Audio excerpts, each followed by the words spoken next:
My name is Dana Margaritas. I'm the Assistant Manager of the Permit Application Center, also known as PAC. I'd like to introduce the presenters. Today we have Stacy Rainwater. She's the Supervising Building Permit Specialist at Plainsmiddle. Matthew Brewer, he is our Manager of Inspections. Selena Sodif, she is a Management Assistant. Emily Bernard, she is a Supervising Building Permit Specialist of Permit Issuance. Perry Kozlowski, she's our Manager of Building Plans Exam. Lori Bush, she's a building permit specialist working in the fee workup work group. And Ava Arroyo is another management assistant helping us today with this presentation. Before you apply for a permit, I recommend you visit our website. It contains a lot of useful information to assist you through the permitting process. Our website is clarkcountynv.gov/building. You can also reach us at our main phone number, 702-455-3000, or you can contact customer service for assistance at 702-455-8972. Once on our website, under services, you will find a list of divisions in the building department. Under each division, you'll find information. For example, if you select Plainsmiddle, you'll find links to our how-to guides and applications. Under permit issuance, you'll find links for instructions on how to renew an expired permit. And there's also sample letters on how to apply for an extension or how to withdraw an application. Under plan review, you'll find links to review timeframes, standard designs, and frequently asked questions. Under inspections, you'll be able to schedule an inspection, view the inspector assignment areas, and job cards. Records has a document image search so you can research permits. And the library contains information on our adopted codes, guidelines, and policies and procedures. There is also a link to the Citizens Access Portal. The Citizens Access Portal is where you'll apply for your permit. It is part of our electronic permitting software. We also use Acela to process and issue the permits, and ePermit Hub is the software the plans examiners use to review and approve the plans. To apply for a permit, you'll need a Citizens Access account, also known as an ACA account. To create an account, you will select the Citizens Access Portal. Then on the next page, select Citizens Access Portal again. Then select Register for an account in the upper right corner. For detailed information on setting up an ACA account, select the Citizens Access how-to guides before you enter the portal. And there will be instructions on how to create an account and also information on how to add a contact or delegate.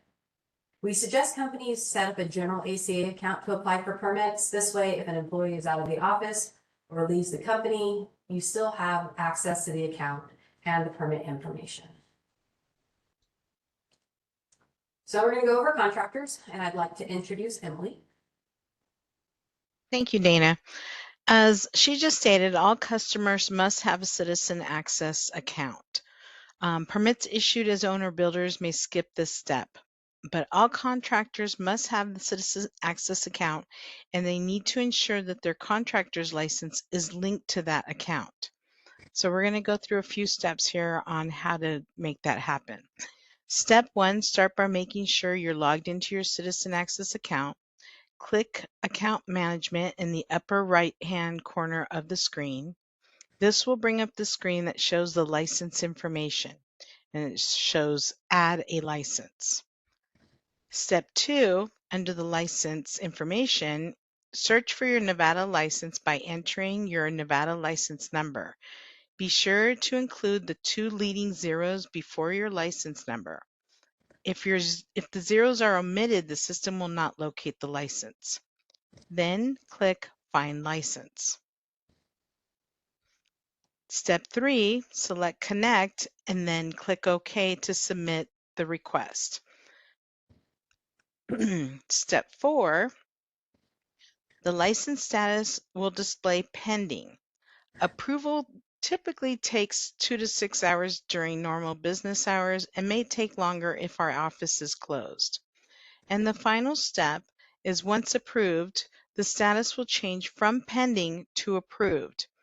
If the request is rejected, the applicant will receive an email with details and instructions on how to resolve the issue and obtain approval. Thank you, Emily. Now we're going to go on to a Welcome. first sub permit, and I'd like to introduce Stacy. Thank you, Dana. Good afternoon, everybody. So whenever you're ready to apply, of course, you're going to need to be logged into your ACA account. You want to make sure that you're hovering over building and select apply for permits. You will always be prompted to agree to the disclaimer, and then you can select your permit type and begin entering your information.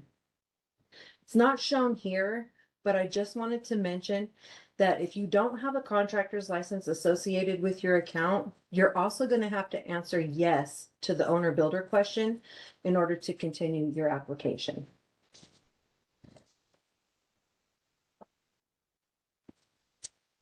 It's important to understand that if general construction work is being performed under a general contractor, then your mechanical, electrical, and plumbing plans should also be associated with the general building permit and not submitted separately as a standalone permit. An exception to that example would be if a mechanical contractor is installing a type 1 or type 2 hood and is not the same contractor that's doing the mechanical work under the building permit. In this case, there are 2 mechanical contractors on the job, and a separate standalone mechanical permit would be required for the hood.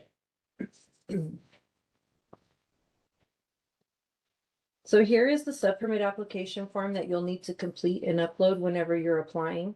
Oftentimes we see customers using the building permit application form only to have to turn around and then complete this one when it's ready to issue.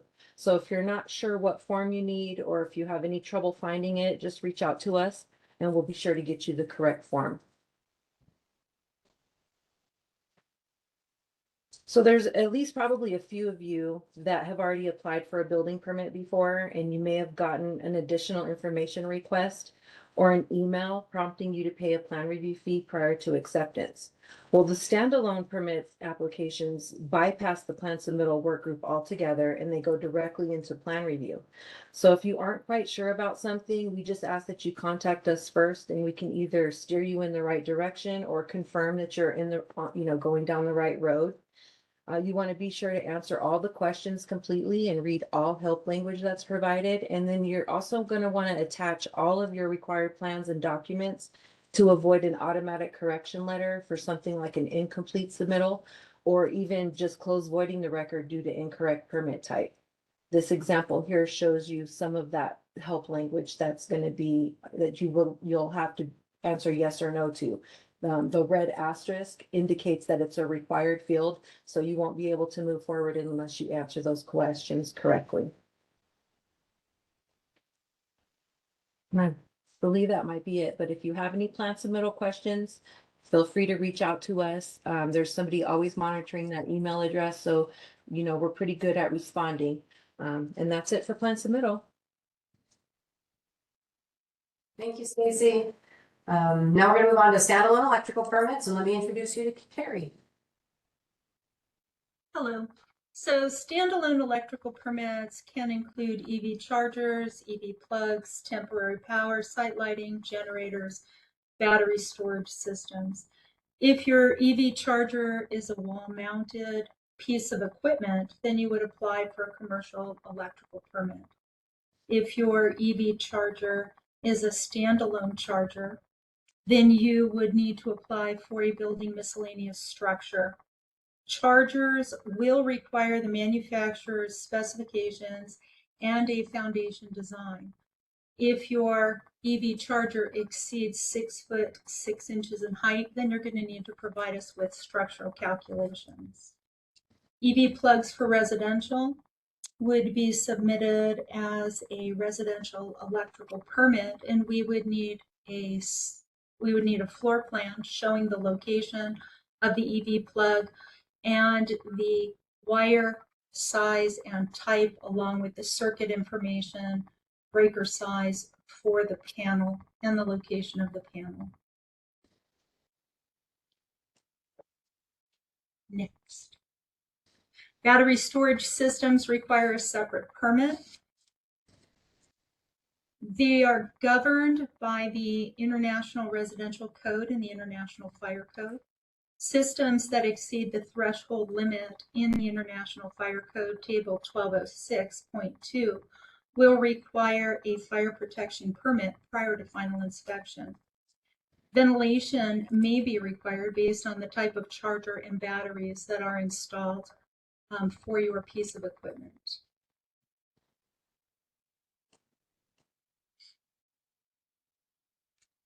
Temporary electrical power and power poles. Your plan should include at the minimum the following information. You should have a site plan that includes 2 street names, the location of all the poles and the number of poles being installed, the height of the poles and the wiring, the location of the power source, which can be the transformer's address or the NVE locator number. And then you would need a statement on that plan that the power does not cross a street. If the power does cross a street, then you would need to submit a public works encroachment permit. You would also need a statement on the plans that the power does not cross a property line. If the power does cross a property line, then you would need to submit a completed owner authorization form. Temporary generators only require a zoning review. So you would need to submit a set of plans, a site plan, that shows the location of the generator, all of the structures, including security fencing on site, the distances from the generator to those structures, property lines, and the location of the overcurrent protection for the generator, the location, type, and amount of fuel for the generator, and then the actual permit would be for the ATS, which would be a commercial electrical permit. Now, the field inspector reserves the right to request that any electrical plans be prepared and submitted to building plan check if they get out there and they see something that's unique or complex, or where a code interpretation is required.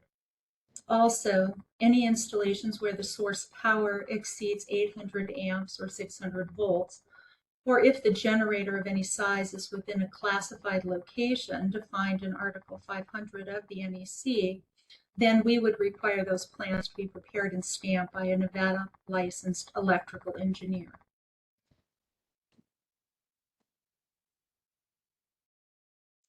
Generators supplying stationary equipment and or connecting to stationary wiring methods will require an electrical permit. And so we would go through the same thing. The site plan showing the location of the generator, the structures, including security fences, distances from the generator to those structures, property lines, and the location of the overcurrent protection for the generator. You would also need to show on the plans where the disconnecting means for the generator is located. We would also need the manufacturer's specifications, the panel schedule, the ATS device, conduit wiring, shutoff devices, and whether or not the generator is required equipment. And all your installations shall be in accordance with the National Electric Code. Another one that we discussed was site lighting. So if you have site lighting, that requires a separate permit. We need a separate site plan showing the location of the lights and the light poles, a fixture schedule with the heights to the top of the light fixture, pole-based design, circuit location and number, and again, the installation shall be in accordance with the National Electric Code.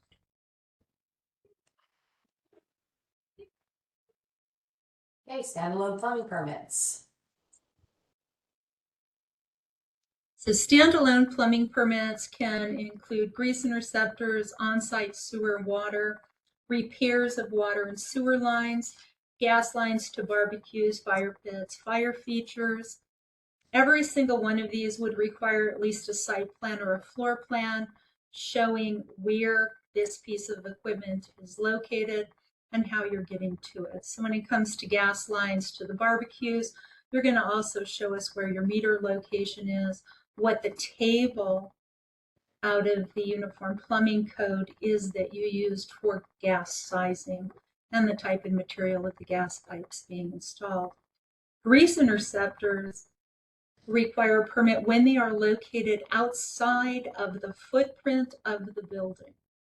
So you're going to provide a site plan, plumbing plans, grease waste unit calculations. And then you're going to need approval by Clark County Water Reclamation Department.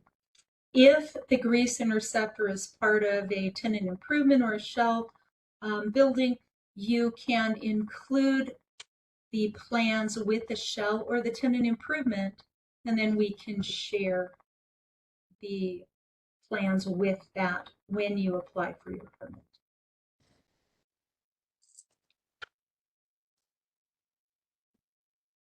Tankless water heaters are going to require, at the minimum, a floor plan showing the location of the water heater and the gas lines necessary for its installation.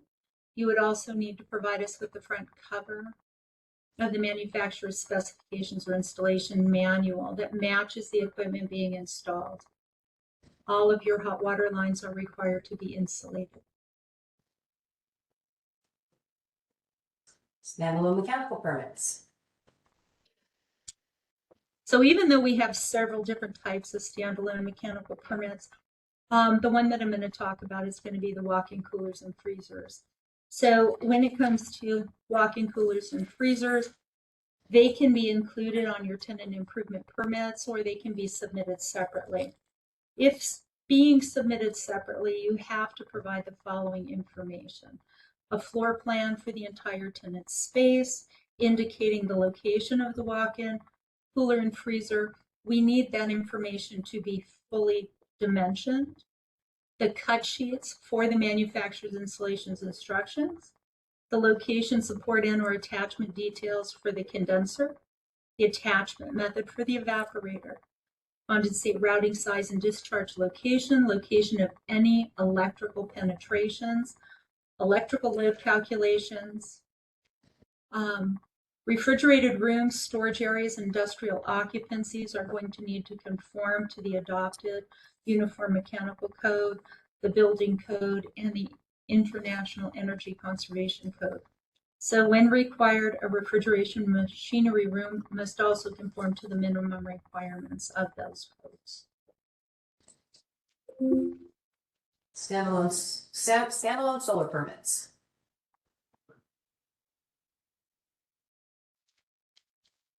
Standalone solar permits. We have a guide, a how-to guide for solar photovoltaic requirements on our website. Your plans should include a site plan, a cover sheet with a complete scope of work, the solar panel layout with roof attachments, a section that details the percentage of roof coverage, a single line drawing, load calculations, all of the manufacturer's spec sheets, and a digital signature or licensed contractor's information and signature on the plans. The building department will review the clearances for roof-mounted photovoltaic systems in accordance with the currently adopted International Fire Code as an alternate to requiring a separate fire prevention permit. Currently, the fire department requires a minimum of 3-foot walkable area at the ridge line. Solar voltaic systems are going to be installed in accordance with the IFC and the IBC and the IRC. The electrical portion of the solar system is going to be installed in accordance with the National Electric Code. Separate permits will be required for any battery storage systems, any panels or subpanels that do not solely support the PV installation, any EV plugs, or any main panel upgrades. Shared plans are allowed, but it must be submitted at the same time and be included in the scope of work on the cover. Structural calculations will be required for any residential rooftop solar installations on detached structures.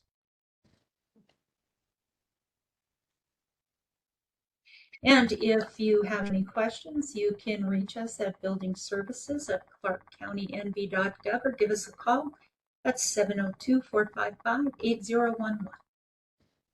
Thank you, Terry. Thank you. Now we're going to talk about simple mechanical, electrical, and plumbing permits. I'm going to hand it back over to Stacy. Hi again, everybody. So building simple online permits do not require plans and are obtained once the application is completed and fees are paid. It's really important when we're applying for a simple online permit that we are sure that this is the permit type we need.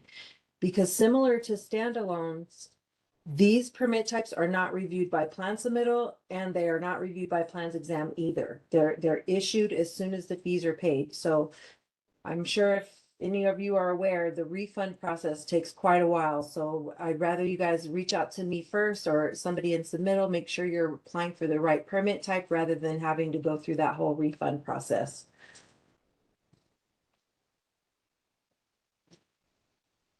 So for simple electric, and the next few slides here, they're gonna outline the help language and the questions that you'll be needing to answer. And again, these are just to make sure that you're applying for the right permit type. For residential and commercial simple electric permits, they cover meter test and tags and same size panel replacements only. You want to take note, you'll see this manufactured mobile or modular home question on all of these permit types as well. Just to note, we don't process any permits for items inside or attached to these homes. You would want to reach out to the State of Nevada Manufactured Housing Division for assistance with that type of scope.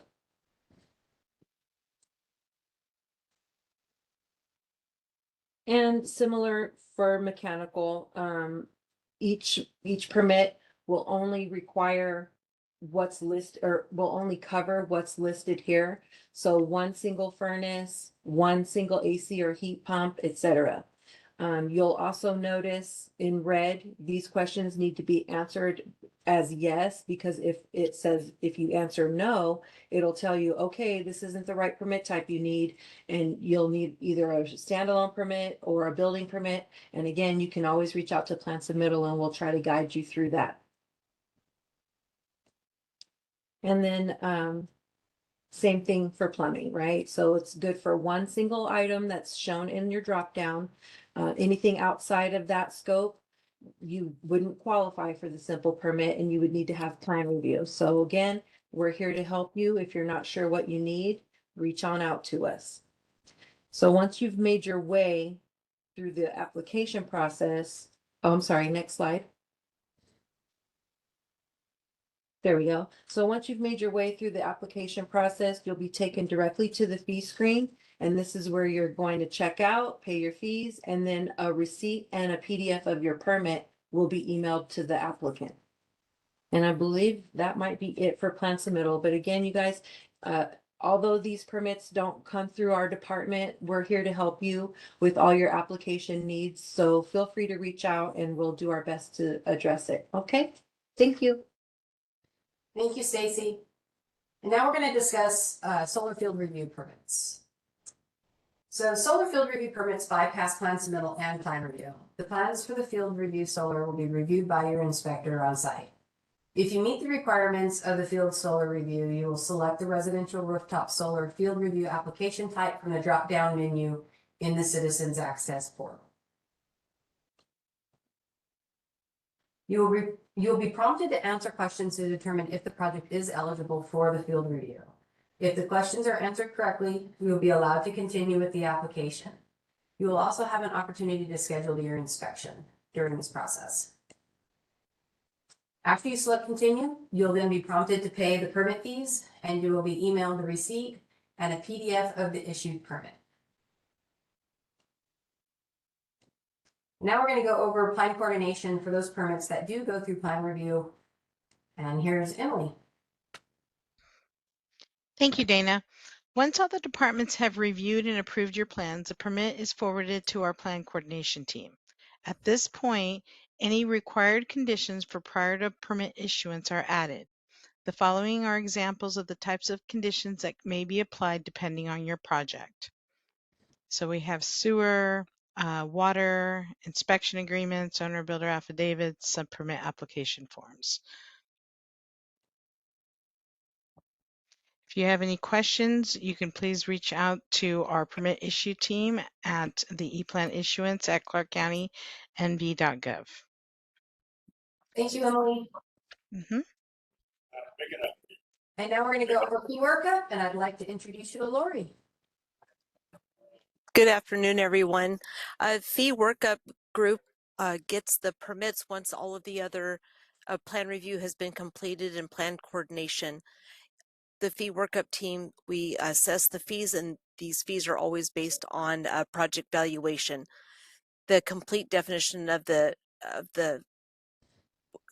calculation of fees is in the administrative code, and you can find this under services and then under the library and under the current codes and ordinances. You'll see the 2018 building admin code there.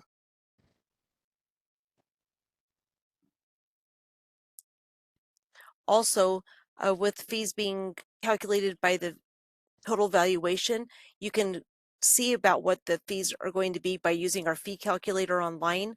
Again, on the left-hand side of the screen, you'll see the drop-down menu. There's a services, and if you drop down, you go under permit issuance and then fees calculator.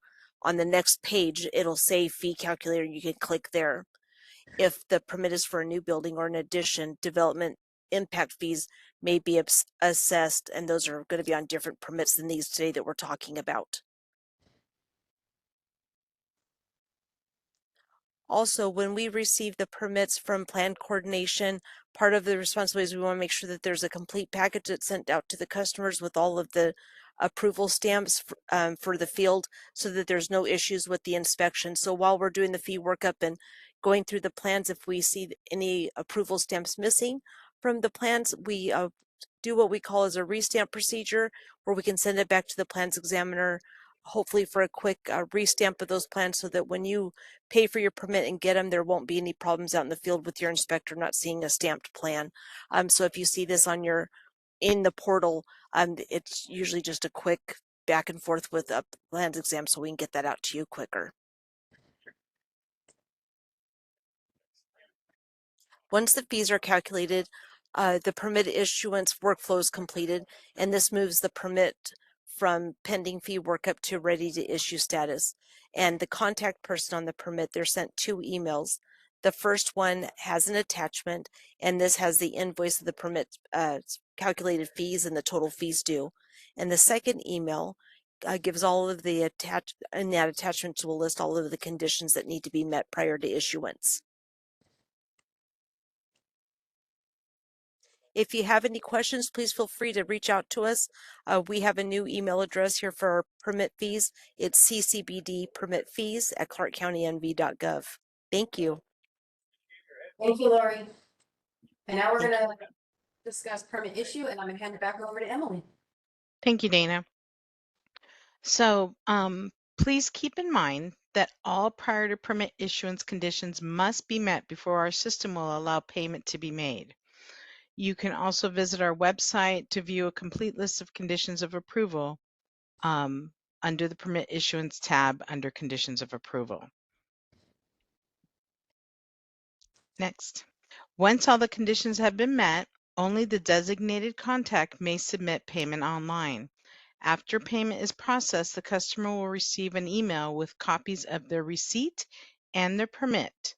This will also allow the approved plans to be made available for download by the contact of the permit. Accepted payment methods include credit cards, trust accounts, or bank accounts like an e-check. If you have any questions regarding wire transfers or trust accounts, please reach out directly to our finance department using the email address shown on this slide. And again, if you have any questions about conditions or anything to do with or having problems with obtaining your permits, please reach out to our permit issue team at eplanissuance@clarkcountynv.gov. Thank you. Now we're going to go over revisions, so I'm going to hand it back over to Terry.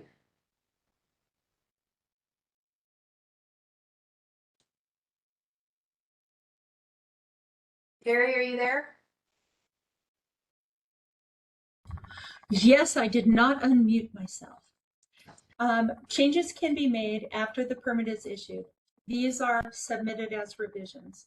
You would log into the portal, look for your permit number, scroll to the bottom, select Create an Amendment. and then select revision. It is the applicant's responsibility to select the discipline being revised. If you're revising architectural and electrical, then you would check those disciplines. If you're not sure, it's best to check electrical, architectural, and zoning. Revised plans should include a narrative, and all changes should be clouded and have a delta. Unapproved revisions can affect inspections. All submitted revisions must be approved prior to final inspections. If you have submitted a revision in error, you can request it to be withdrawn by submitting a withdrawal letter. That can be shown on the next slide. There we go. So sample letters can be found on our website. You can go into our website, look for services, permit issue, and those sample letters, and then you would just follow the directions that you find in the letter.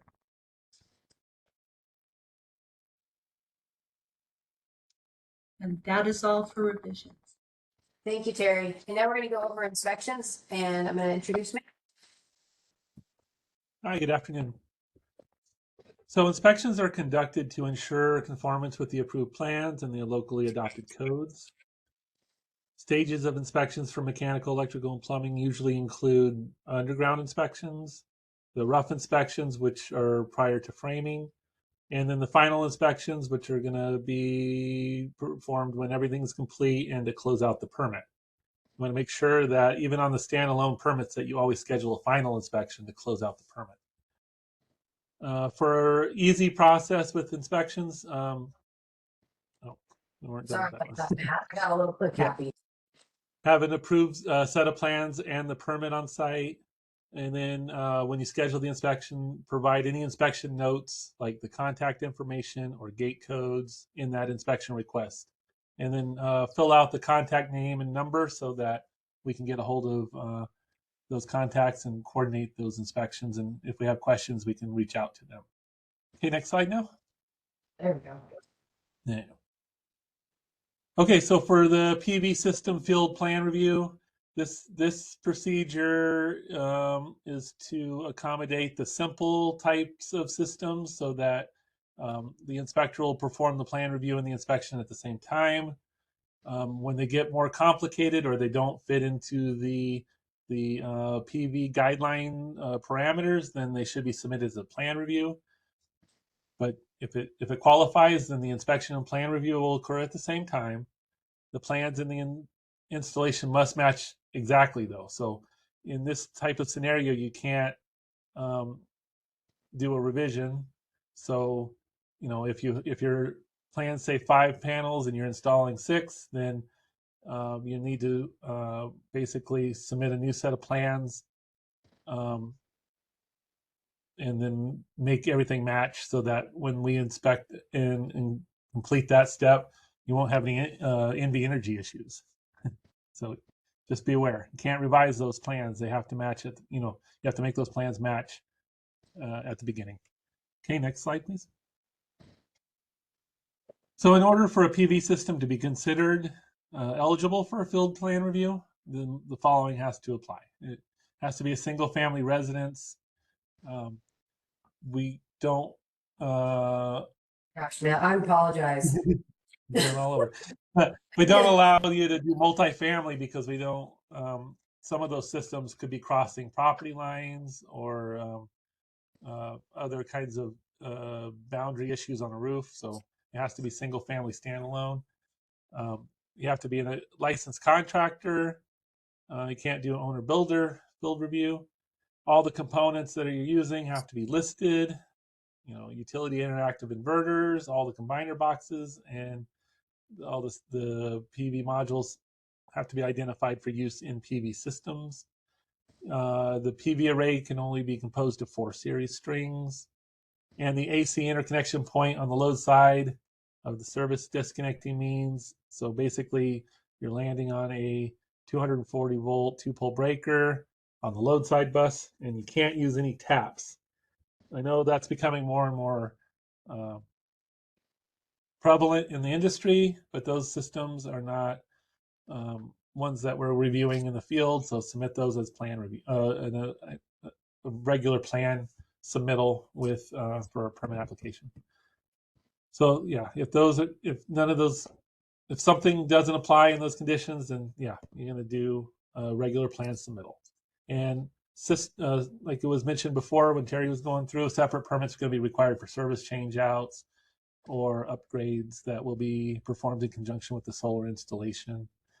And then we're always reserving the opportunity to perform a random full inspection audit on any of these field reviews.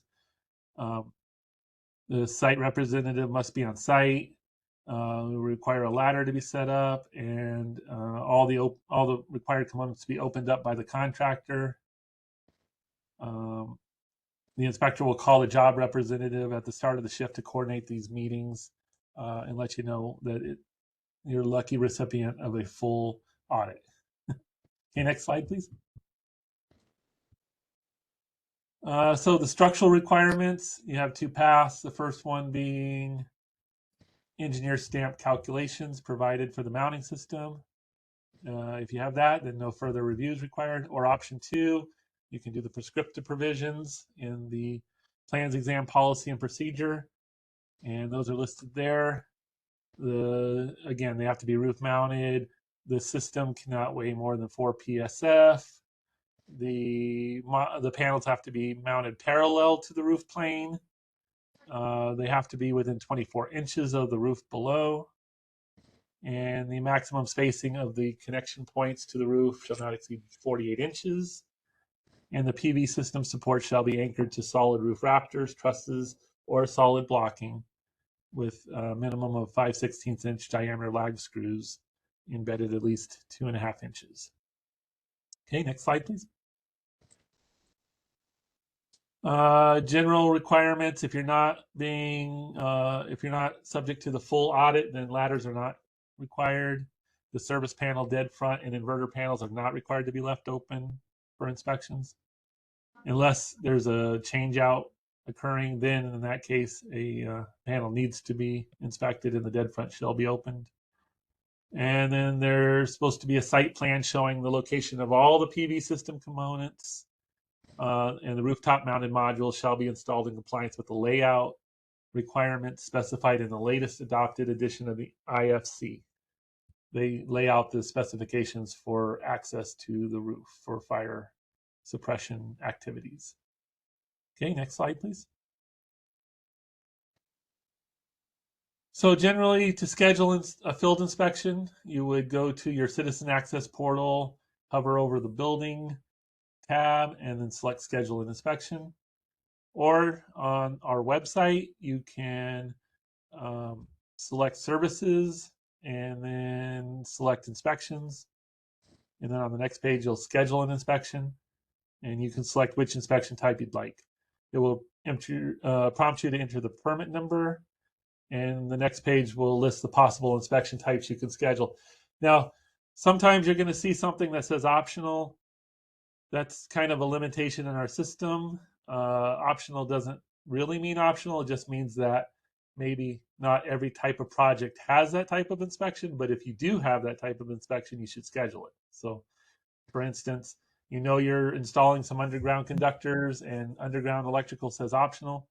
It's not optional for your project because you do have it. You should select it. It's just a limitation that we can't anticipate every type of inspection for every type, and we don't want to make a lot of unnecessary holds in the system. So that's why that occurs. If you have any questions, you can contact our inspection desk at 702-455-8040. The field inspection team can help you schedule field inspections. They can answer any questions about who's scheduled, which inspector scheduled. They can give you information about their contact information. But you can only schedule inspections, and you should only contact them when your permit is in issued status. Otherwise, we can't really help you. Okay, next slide.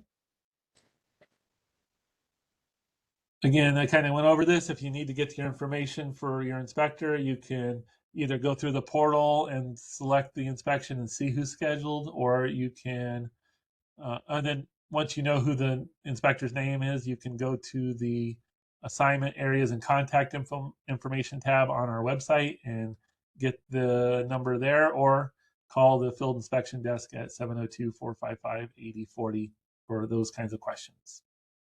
Okay, next slide. And then once the inspection is completed, we'll enter the inspection result. You can see the results by going through the Citizens Access portal, entering the permit number, selecting view details, and you will see those inspection results entered in there.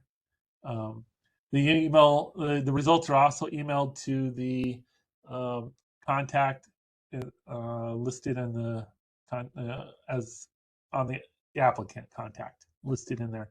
So if you want to be included on emails, make sure you're included in the contact list in the portal. Okay, next slide. And again, if you have any questions, there's that number again, 702-455-8040, or email the developing@clarkcountynv.gov email. Thank you. Thank you, Matt, and sorry about the slide mishaps. So here's the disclaimer. This information is current at the time of the presentation, but is subject to change. Please visit our website for up-to-date information. This concludes our presentation. Ava, will you please stop the recording now? And all county employees, let's go ahead and turn on our cameras so that we can have the question and answers.